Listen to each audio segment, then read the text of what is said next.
Cinema സംഘടനയായ അമ്മയുടെ തെരഞ്ഞെടുപ്പ് നടക്കാനിരിക്കുകയാണ്. ആരാകും അമ്മയിൽ മോഹൻലാലിന്റെ പിൻഗാമി എന്നുള്ള ചോദ്യമാണ് വരുന്നത്. സാധാരണ ഒരു തെരഞ്ഞെടുപ്പിന് പോലെയല്ല ഇത്തവണ സംഘടനയിൽ നടക്കാൻ പോകുന്നത് എന്നുള്ളതാണ്. അതായത് ഈ ഭാരവാഹിത്വത്തിൽ നിന്ന് മോഹൻലാൽ പൂർണ്ണമായിട്ട് വിട്ടുനിൽക്കുന്ന ഒരു തെരഞ്ഞെടുപ്പാണ് വരാനിരിക്കുന്നത്.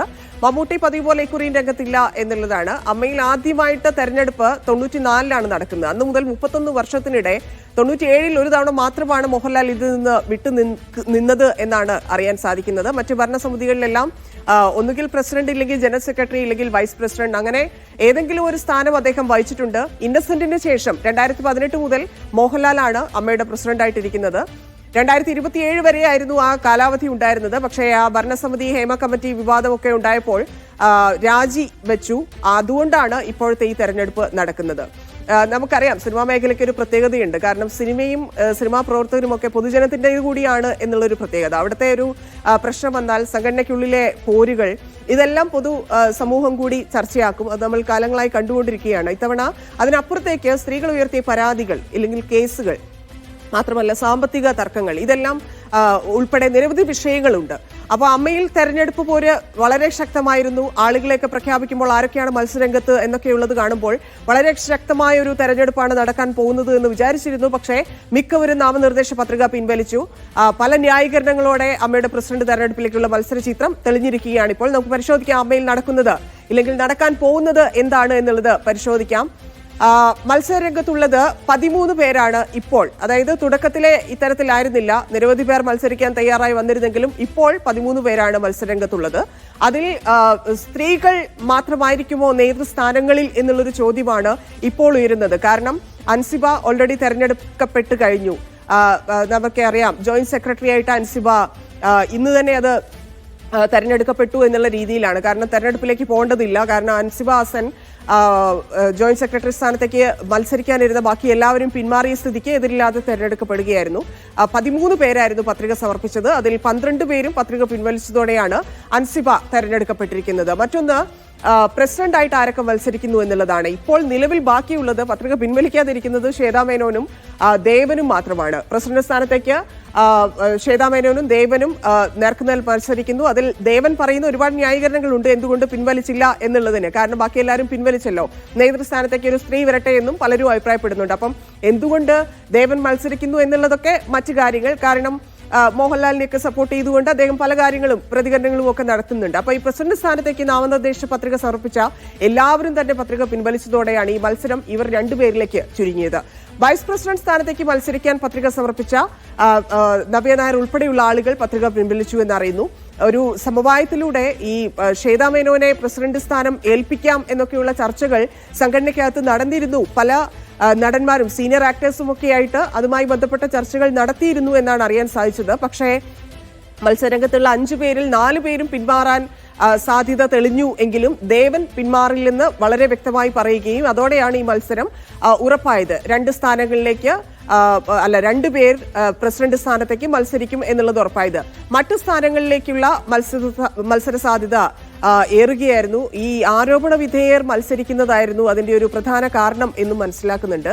അപ്പൊ അവരെ വിജയിപ്പിക്കണോ എന്നൊക്കെ അംഗങ്ങൾക്ക് തീരുമാനിക്കാം എന്നൊക്കെ ദേവൻ പറഞ്ഞിരുന്നു. അപ്പം അത്തരത്തിലൊരു നിലപാട് ദേവൻ അവിടെ എടുത്തതുകൊണ്ടായിരിക്കും അമ്മയുടെ ഈ പ്രസിഡന്റ് തെരഞ്ഞെടുപ്പിലേക്ക് 2 പേർ മാത്രമായത്. ഇല്ലെങ്കിൽ ഒരു പക്ഷേ ശ്വേതാ മേനോനെ നേരത്തെ തന്നെ ഇന്നിപ്പോൾ അൻസിബ തെരഞ്ഞെടുക്കപ്പെട്ടതുപോലെ ശ്വേതാ മേനോനെ എതിരില്ലാതെ അങ്ങ് തെരഞ്ഞെടുത്ത് പോകാമായിരുന്നു എന്നുള്ളതാണ്. മറ്റൊന്ന്, മത്സരിക്കാനിരിക്കുന്നത് വൈസ് പ്രസിഡന്റ് സ്ഥാനത്തേക്കാണ്. അവസാനം ബാക്കിയുള്ളത് ജയൻ ചേർത്തലയാണ്, നാസർ ലത്തീഫുണ്ട്, ലക്ഷ്മിപ്രിയയുണ്ട്. ഇവർ മാത്രമാണ് ഇനി നാമനിർദ്ദേശ പത്രിക പിൻവലിച്ചതിന് ശേഷം ബാക്കിയുള്ളത്. ശ്വേതാ മേനോനും ദേവനും അവിടെ പ്രസിഡന്റായി മത്സരത്തിൽ നിന്ന് പിന്മാറില്ലെന്ന് ദേവൻ വ്യക്തമാക്കിയതോടെയാണ് സംഭവിച്ചത്. ജഗദീഷിന്റെ കാര്യം നമുക്കറിയാം. ജോയ് മാത്യുവും ശ്വേതാ മേനോനും ഒക്കെയായിരുന്നു മത്സരിക്കാനിരുന്നത്. പക്ഷേ അവരൊക്കെ ഓരോരോ കാരണങ്ങൾ പറഞ്ഞുകൊണ്ട് പ്രസിഡന്റ് സ്ഥാനത്ത് നിന്ന് നാമനിർദ്ദേശ പത്രിക പിൻവലിക്കുകയായിരുന്നു. ജോയ് മാത്യുവിന്റെ നാമനിർദ്ദേശ പത്രിക ആദ്യമേ തള്ളുകയും ചെയ്തിരുന്നു.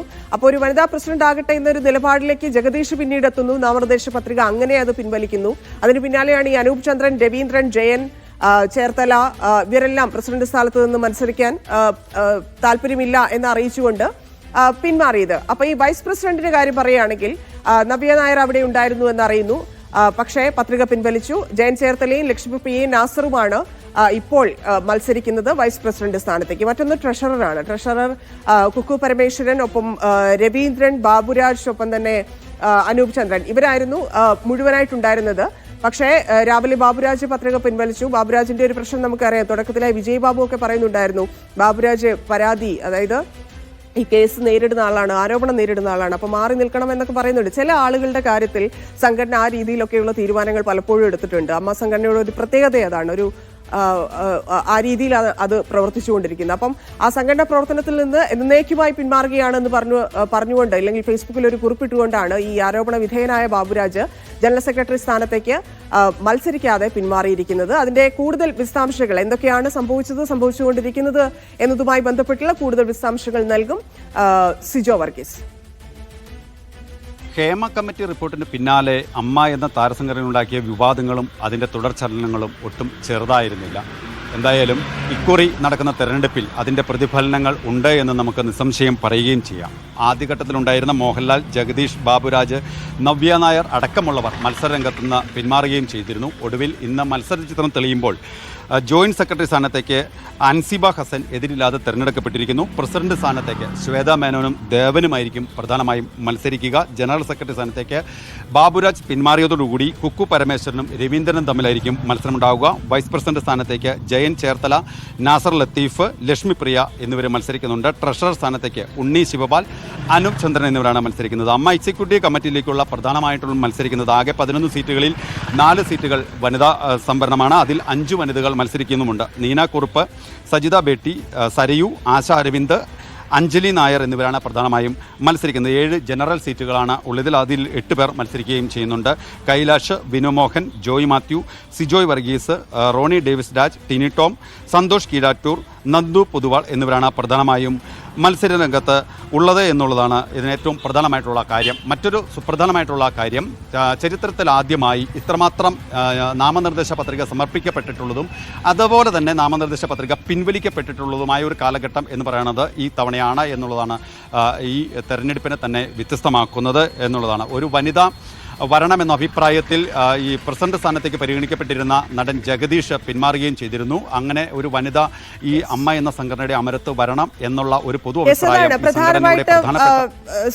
ഉയരുന്ന ചോദ്യവും അതുതന്നെയാണ്. അമ്മ സംഘടനയുടെ, സിനിമാ സംഘടനയുടെ തലപ്പത്ത് സ്ത്രീകൾ മാത്രമായിരിക്കുമോ ഇനി ഉണ്ടാവുക എന്നുള്ളതാണ്. കാര്യങ്ങളും ആ രീതിയിലാണ് നടക്കുന്നതെന്ന് തോന്നുന്നു. കാരണം അത്രയധികം ആരോപണങ്ങളും കേസുകളും ഒക്കെ ആയിട്ട് സംഘടന ആകെ വലഞ്ഞിരിക്കുന്ന ഒരു സാഹചര്യത്തിൽ നിന്നാണ് അടുത്ത തെരഞ്ഞെടുപ്പെടുത്ത് അടുത്ത കമ്മിറ്റി രൂപീകരിക്കാൻ പോകുന്നത്. അപ്പോൾ ഇനിയുള്ള പ്രവർത്തനങ്ങൾ കുറച്ചുകൂടി സുതാര്യവും കുറച്ചുകൂടി ബെറ്റർ ആക്കണം എന്നുള്ളൊരു തീരുമാനത്തിലേക്കാണ് എല്ലാവരും ചേർന്ന് എത്തുക എന്നാണ് മനസ്സിലാക്കുന്നത്. എന്തായാലും സംഘടനാ തലപ്പത്ത് സ്ത്രീകൾ വരട്ടെ, അതിനെ പ്രോത്സാഹിപ്പിക്കുന്നു എന്നുള്ളതാണ്.